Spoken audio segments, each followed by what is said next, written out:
Hi everyone! In this video, we will show you how to move data from the old iPhone to the new iPhone. First, turn on your new device. A hello screen should appear. If you've already set up your new device, you need to erase it before you can use these steps.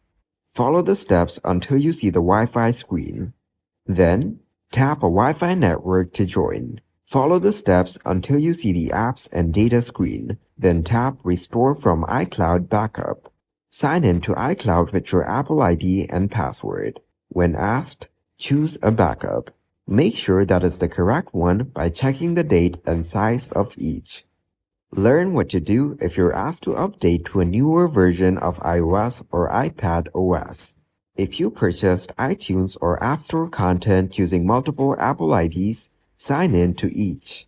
If you can't remember the passwords, you can skip this step by tapping Don't have an Apple ID or Forgot it. Stay connected and wait for the restore process to finish, then complete the rest of the on-screen setup steps. If possible, keep your device connected to Wi-Fi and plugged into power after setup. This allows content like your photos, music, and apps stored in iCloud to automatically download back to your device. Thanks for watching, like the video and subscribe to the channel for more content like this.